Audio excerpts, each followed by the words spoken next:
like Kid Cudi but hate Wale? Bruh, what? Come on, man. Cudi is a better artist than Wale. He's a fully realized artist, much more than Wale. What? Wale is a rapper. What? Okay, and then Kid Cudi is not a rapper, right? Is that what you're saying? Kid Cudi is simply. Let's do some of the show.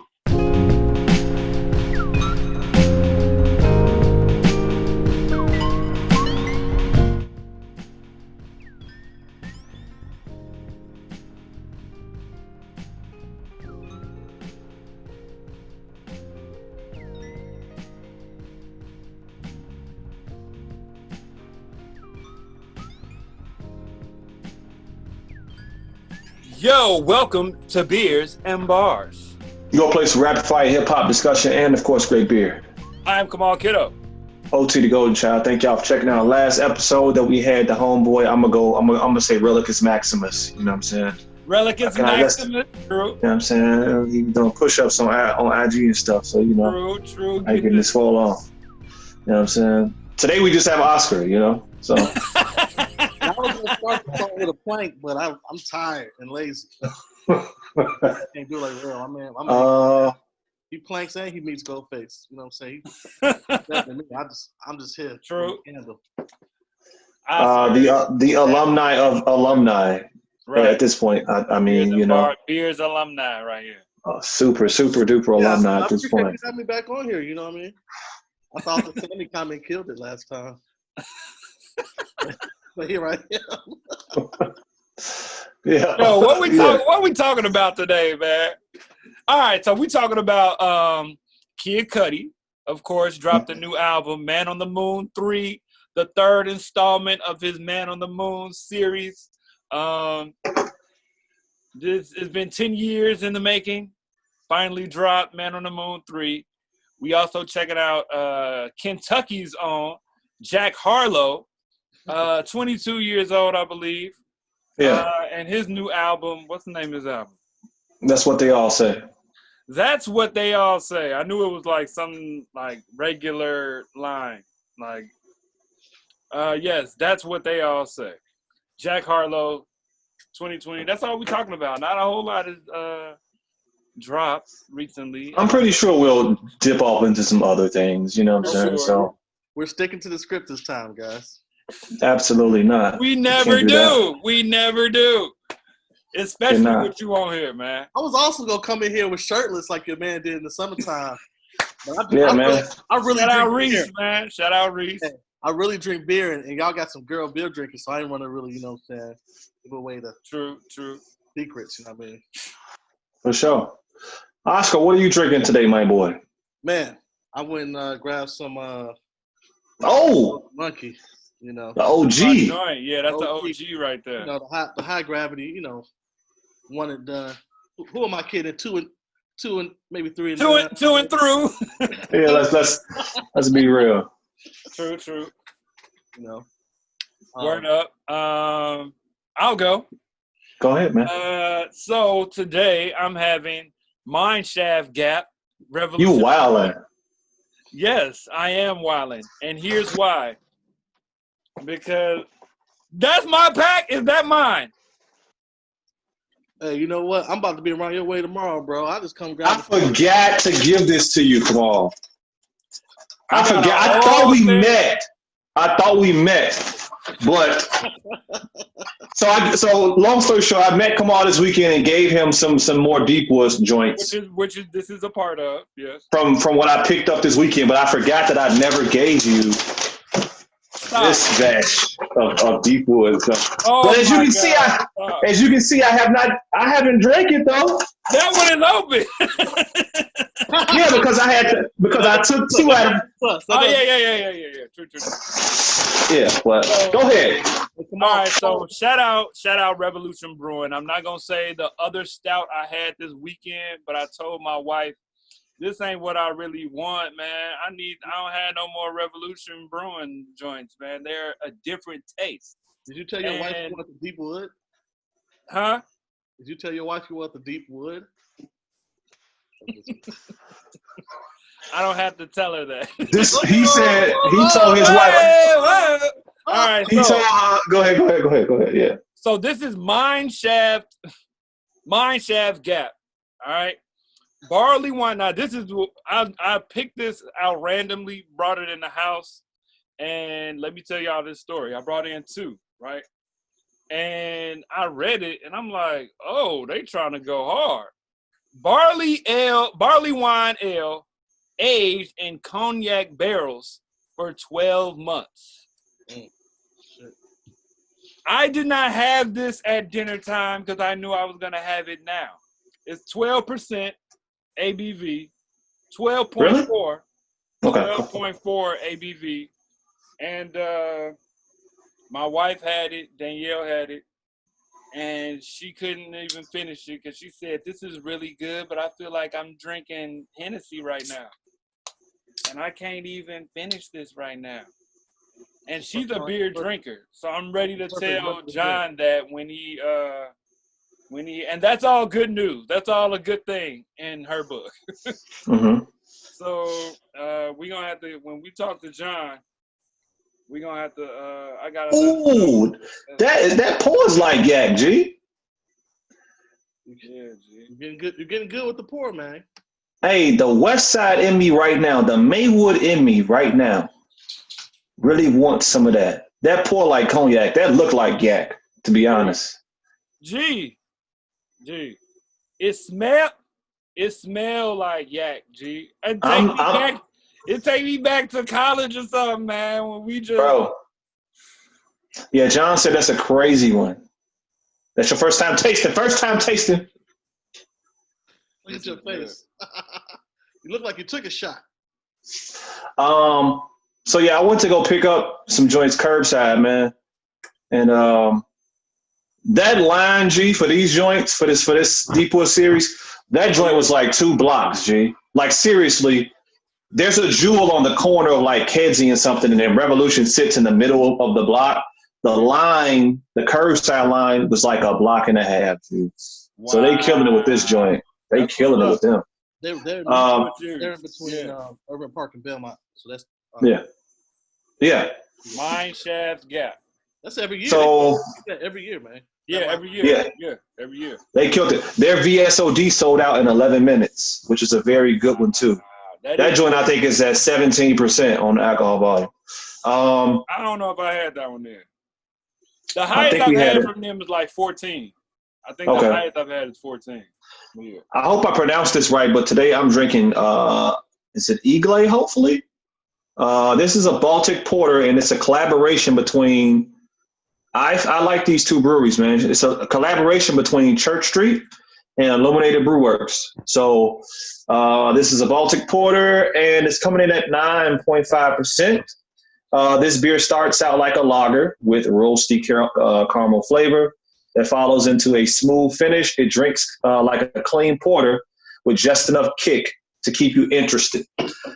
Funny thing about this joint is that I did not even order this. I wanted something else from them, but what's the guy? The Instacart guy. The Instacart guy jagged from when he dropped my stuff. He picked up the wrong beer. So surprise. That's a story for you. Surprise, surprise. Here's a porter, you know. But I haven't had this yet, so this is my first time as well. Mm. Yeah, man. I'm not really super into porters. So porters are considered like the grandfather of stouts. A little beer knowledge. They came before stouts, you know what I'm saying? So yeah. Man, we all drinking some high gravity beers. We must have had some rough Mondays, huh? Yo, Mondays be rough for me. Oh, this joint is roasty as ever, G. Yeah. Definitely caramel notes and whatnot up front. Super roast. This is good, man. This is pretty good. Word up, man. So shout out to that dude for jagging and sending me the wrong and giving me the wrong beer in my Instacart order. You know what I'm saying? Shout out to you. Shout out to IBW, man. Shout out to Church Street. Cheers. Cheers. Let's get into it, man. What we talking about first, man? Let's do Jack Harlow, man. Jack Harlow, Kentucky's own. I like how you keep saying Kentucky's own. Louis Village, Shelbyville, something like that. That's what they all say. Does he get to say Ville? There's only one Ville, right? Yeah. Well, he's from Shelbyville, though, specifically.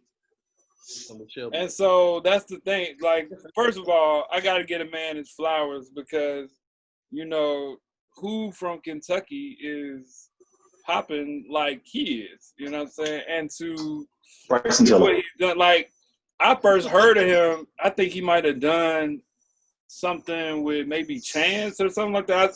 Like, there was some Chicago connection in order for me to even find out about him. And then I saw him on the freshman cover.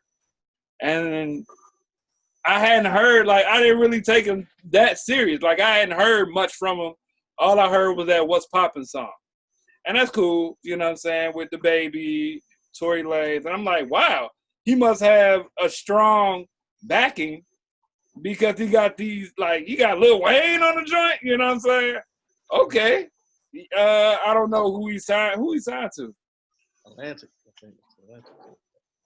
Atlantic, yeah, I think so. So Atlantic got some goals. Anybody gets an album. Right. And so they, you know, they put money behind him. And the thing about him is that he's actually pretty good. He can rap. He can rap. Some of my favorite joints. I like the 21C Delta joint. I like Funny Seeing. Like, when I first heard Funny Seeing You Here, I'm like, oh, this man is a rapper. It definitely reminded me of Drake a little bit as far as his content. You know what I'm saying? A lot of his, like, it's either he rapping about girls or his, like, relationships, or he rapping about getting on. Being 22. Yeah. Like, he rapping about all these people around, like, the fame. You know what I'm saying? And things that surround his come up. You know what I'm saying? But I really like the songs where he's like straight rapping. You know, he's got like radio single songs where he's like singing and, you know, the beat is a little different as well. He's got like the sample songs where he's straight rapping. And then he's got like these deeper bass beat type songs. But I definitely check for his straight rapping songs. Like 21C Delta was fire. Like, I messed with 21C Delta. I could say the second verse was like. I like the 21C joint. But Funny Seeing You Here. Keep It Light, I like a lot. Like, I really like the songs I really like, dude. Like, he actually kind of spitting a little bit. Funny Seeing You Here. Keep It Light. Same guy. Route 66, Tyler Hero. That joint is fire. Baxter Avenue definitely reminded me of Drake because he named his songs like Camilton Road and stuff like that. You know what I'm saying? Where those streets that he came up on, Baxter Avenue is named like that, and he's rapping like that. You know what I'm saying? I said he's one of Drake's kids. I mess with him though. I think he's you know, I definitely want to see more of what he got to come. I think this is a good introductory album. It's not extra deep. But it is enough where you're getting his story. You know what I'm saying? And I think it's good. I think he's a good artist. It's a decent project. Go ahead, Oscar. Yeah, I was surprised, man. I wasn't really expecting to like it like I did. Facts. Standout track to me definitely was Same Guy. But it could be because I just like I like a good gospel. I like when people sneak in a gospel choir. Yeah. You know what I mean? And even the riffs that dude from Maroon 5, what's my dude's name? Adam Levine. Adam Levine. Yeah, he was even killing the background. And so I thought that was definitely a standout track that we gonna definitely hear on the radio soon. Like, this might be one of those albums that we're gonna hear three, four singles. I can see that. And it's gonna be dope because it's good for him because it's in a pandemic year where people ain't really released a lot of singles. You know what I mean? Yeah. So for him to get off 3, that's gonna, 3, 4, that's gonna be that's big time. So you could, like you said earlier, I think Atlanta definitely put some money into it. But I like the honesty that he had on the Delta track. That 21C Delta track. I felt like that was probably one of his most honest, outside of the one he's talking about where he's from. Yeah. But like Kamal said, even though I didn't do the Drake connection until I started reading, because I had to do a rabbit hole. Sure. So I started reading some interviews, and I guess some people were comparing him to Drake, saying that he had like a Drake. I didn't know that. Yeah, I didn't realize that. Off purely what I heard, you know what I'm saying? Yeah, I didn't connect those dots. So, so I was like, oh, well, maybe. But then when I heard it again, yeah, I think you're definitely right on that particular track. But I thought it was a really good butt for, for a young kid. Like, I was surprised. And this is somebody who I'll check for now, like, for sure. A Boogie type of, they got lyrics. They make a good song, if not. Right. Yeah. Yeah, man. I got onto him. I think, honestly, I heard about him, but I never really wanted to check him out. But I got onto him mainly from the Static Selector album.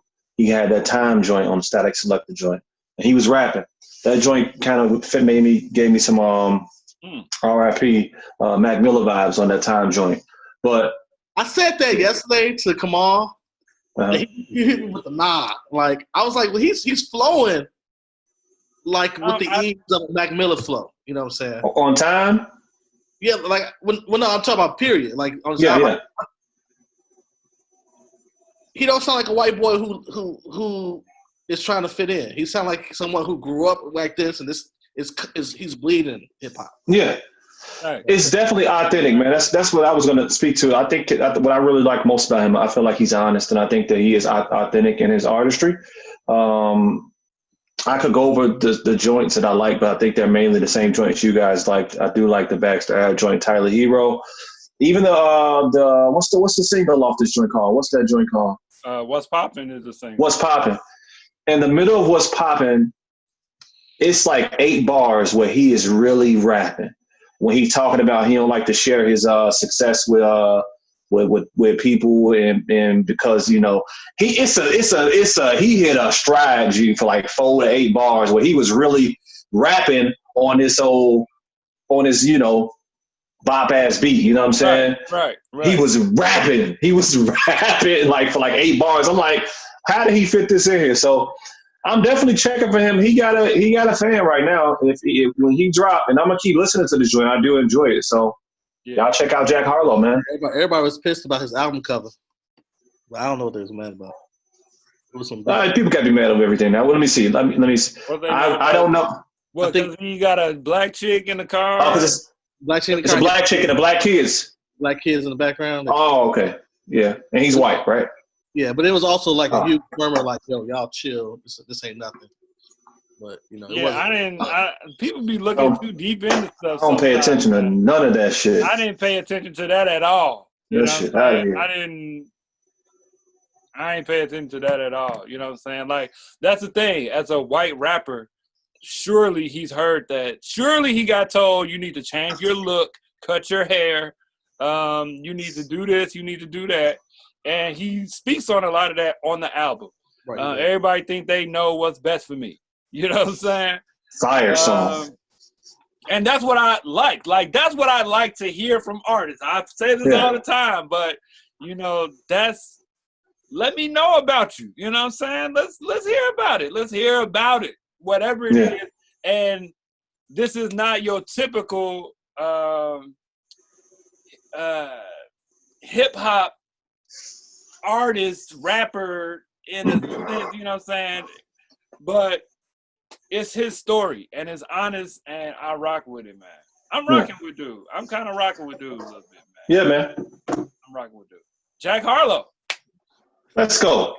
Man on the Moon 3. Kid Cudi.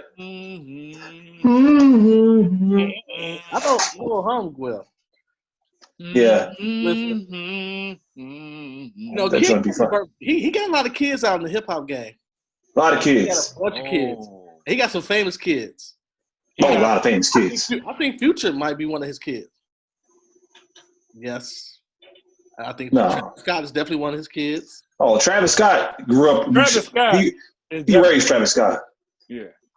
Yeah, for sure. He does. Like, this album was interesting because it's damn near a double CD to me, because the first 9-10 songs sound way different from the bottom half. You think so? Oh yeah, 100%.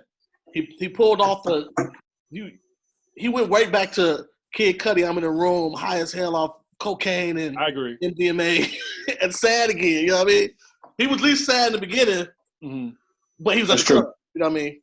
You could tell the last little album was like, last couple tracks was like, they were all. I was surprised. I was again, present surprised, and yeah, I like this album. I like it. You know, I'll admit, I'm a little old for the Kid Cudi hive, the Kid Cudi kids, because I know when we talk about it's a certain group, dude, they go hard for Kid Cudi. Like I used to go hard for Outkast or Wu-Tang. Like they be like, yo, Kid Cudi saved my life. Ah! You'd be like, oh. I'm gonna touch on that. What track was that? Because the Day and Night. I came in. What track was that? Yeah, I'm like, what track was? Okay, so saved my life, man. You know, but I like this. You know, the Pop Smoke track hard as hell. You can almost let the first 9, 10. I let this play over the weekend, even before, you know what I'm saying, I had this call for do the homework, but I let it ride yesterday. It goes, even the bottom half. The dude guy with the chick, Void, he got one, he was almost Void is hard. The Void is one of my joints, G. I think Void ends with like an instrumental or something like that. Or one of the tracks in with this instrumental that's fire. Reminded me a little bit of the Charles Gambino. That's the album he had before last, but Baby Boy is one of those tracks in with yeah. But yeah, I was, you know, I'm like, okay, I get it. Yeah, man. I'm a fan. I'm a fan of Kid Cudi. I think Man on the Moon Part 2 is a very, very, very, very good album. That's my favorite of all his joints. I actually did like the last joint too. What's the Pain, Demons, and something. Yeah. I like that. It was just very long for me. That joint, Rose Gold with Willow Smith. Fire, G. Yeah, I don't know. Golden. Woo, that's hard. I think what's interesting about him is that he does, you know, if you really listen to what he talking about, a lot of times he does go into those dark places, and he'll talk about, you know, either coming out of it or and I think that's what really connect with a lot of his fans. Like, he is one of the forefathers of this, like, I wouldn't call it emo rap, but being vulnerable. You know, we live in a depressed era. You know, a lot of kids and whatnot grew up depressed and all that, you know, all that kind of stuff. And he, like, somebody who I think told people, like, it was okay to be that. You know what I'm saying? So a lot of people did follow him for that. What's that? Would that make him a Juice WRLD? No, Juice is one of his kids. Exactly. Yeah. You know what I'm saying? I remember listening to a Pete Davidson. Mm-hmm. Oh yeah, white kid. Well, I think he's mixed, but whatever. He was talking about how Kid Cudi saved his life. But to this album though, I really do. I like Tequila Shots. I like Another Day. Dive. I like. Show Out. I like Mr. Solo Dolo 3. I do like that one too. The Void is fire too, man. Kid Cudi, man, at this point, man, is just one of those dudes, man, who I every time they drop, I'm gonna check for him. He gone now, bro. I think he's in a stratosphere that, like, facts. He hardly does features. No. He hardly does a feature. I definitely know that. He definitely, for me, is one of those. He, to me, is like the cultish. Like, some people have cults. Like, Lupe is down here on a cult level. Lupe has some cult fans, but then you have like a Kid Cudi's cultish. Ye, of course, you know, he's like of that ilk of people who you can't really say something bad about Cudi to a Cudi stan. You might die, G. Like, you know what I'm saying? Like, so. Cudi did get a little cocky this week and say he was one of the top rappers in the industry, and he's a good artist, man. He's a great artist. He's a good artist. I don't know if I consider him a rapper, bro. Because I think he's the forefather of the weekend, to be honest. But, you know, it's just, you know. Well, here's the thing. Like, early on, you know, when I first got into Kid Cudi, I thought he was a good rapper. And then I was actually surprised that he could also do songs like Day and Night. I was actually like, oh, okay, all right. And so, you know, he got a lot of raps on his first album. You know what I'm saying? But for this album, you know, I mess with Kid Cudi. So to see him do all of the projects that he's done, and then he comes back to this, because he's had a lot of projects in between this and the last Man on the Moon. The rock joint. And so it sounds like he was getting back to his roots on this album. You know what I'm saying? Because this album sounds a lot like the first two. And shout out to his production team, Mike Dean, Dr. Genius, Emil Haney, and all of those folks that were part of those first two albums. But this album is like, as an artist, he's a good artist. He's vulnerable in that way. Yes, he is. He has opened the doors for many artists like that because of his vulnerability. It sounds really good. It's produced well. Mike Dean is a cheat code too. We should have a conversation about Mike Dean. We should. Mike Dean is a cheat code. Mike Dean is a cheat code. Astro World, Pretty Girls Love Trap Music. But go ahead, it's a cheat code. Well, he did. It just makes it sound. It just makes it sound great. Even though it didn't go nowhere, but he even had designer sound like Astro World for a little bit. But, you know. But go ahead. Right. But the thing about Cudi, you know, he knows how to produce an album. Like, he knows what sound he wants, and he made a storyline. You know, it's sections to the album. You know what I'm saying? Tequila Shots is good. I like She Knows This, Dive, Heaven on Earth, Show Out, Mr. Dolo 3, The Void. I like Rockstar Nights with Trippy. That joint hard to me, man. Trippy got a nice little hook on that joint. Yeah, G, yeah. I'm not a Trippy Red fan.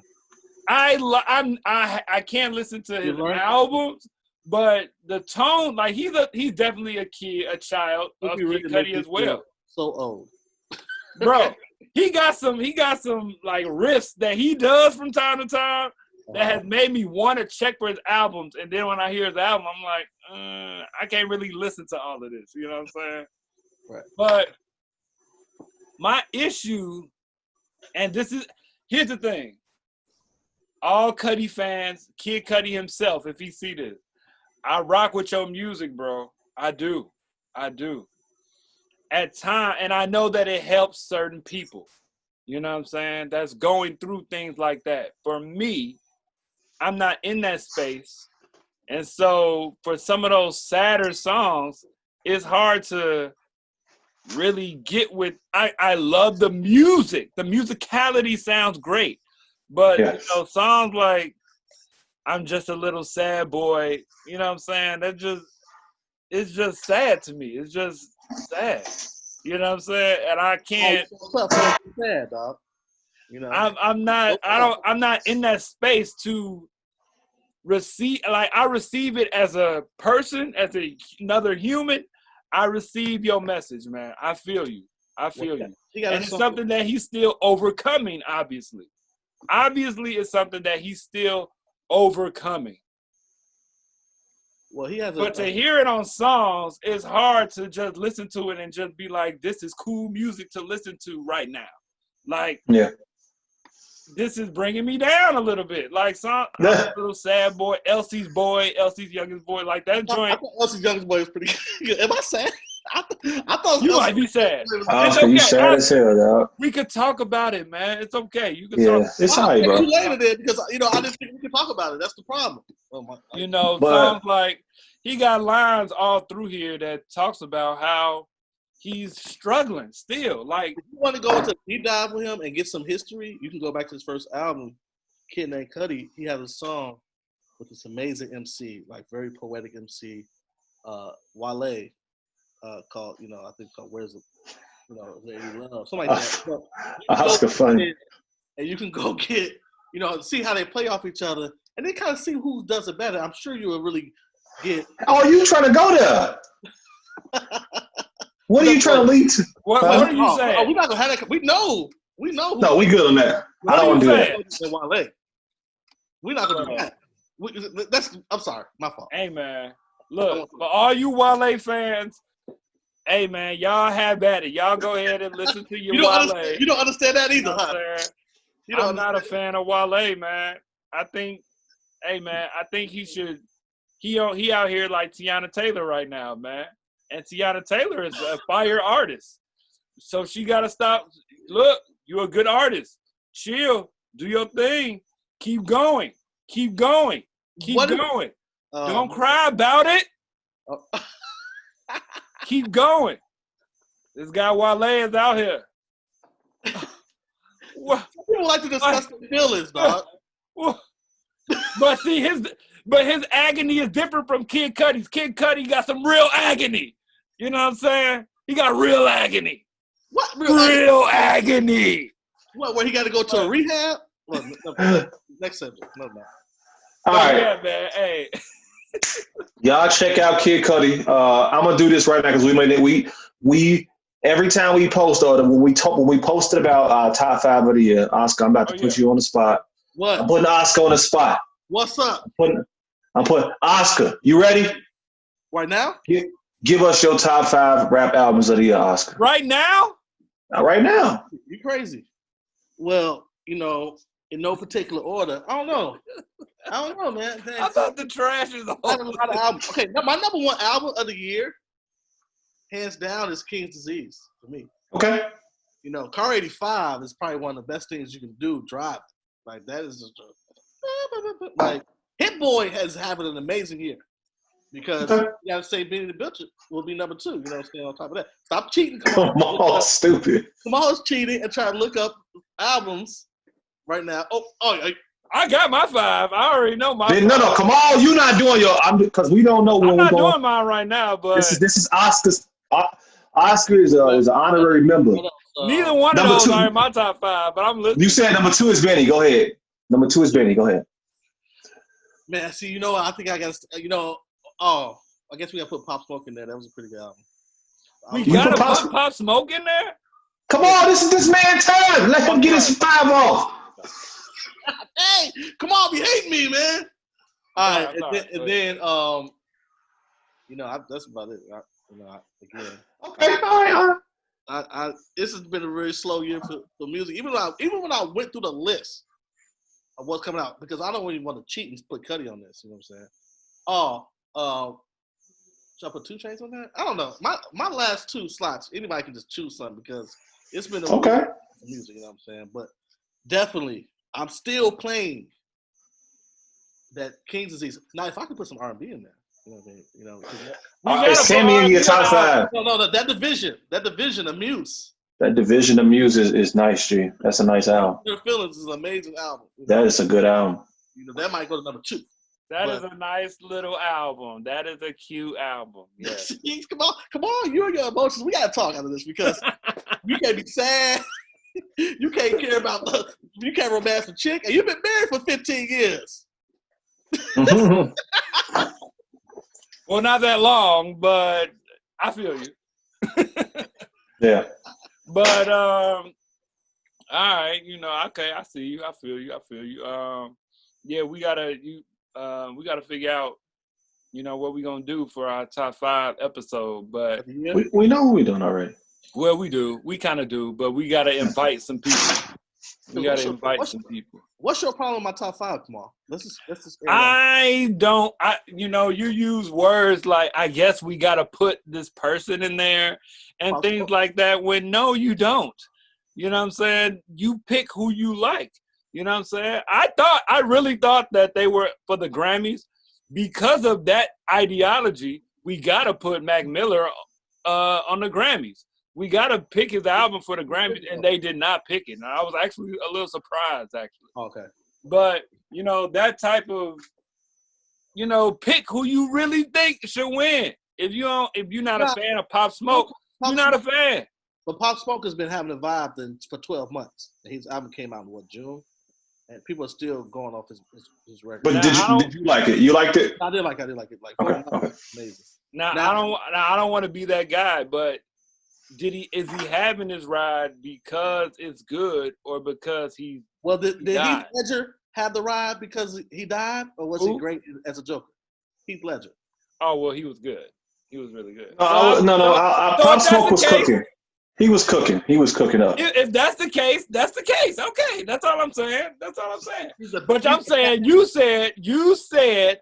I guess we gotta put Pop Smoke on there. Because I'm old school, man. At the end of the day, and although I'm not an old school hater of the new artists, I mean, Pop Smoke is a great vibe, right? Like during the summertime, it's good while you barbecuing, you sitting outside, whatever, all night. It goes, but you know what I'm saying. It almost got skipped. Just like I wasn't really checking for Jack Harlow, but now that I know he's there, he's a good rapper. When I notice an album, a track come across a playlist, or he got something new coming out, I'm gonna check for it because what's popping really to me was the beat. That beat was just so unique that the pocket once you get in any pocket of what's popping, you flow because I couldn't even tell which one was Tory Lanez. Tory Lanez was rapping his ass off. Tory Lanez was rapping actually. Tory Lanez was rapping. Yeah. But Lil Wayne got off though. No, I had to stop. I was listening to that joint, and I didn't know. I got out. When Tory Lanez came on, I went and looked to see who that was. That's how good it was for me because I didn't even know. I didn't know it was a remix to that joint, G. Like I had to go to my phone, like, who is this? This Tory Lanez? Stop playing. So, yeah. Beers and bars, people. Beers and bars, man. We'll see you guys next time. Yo, Peace.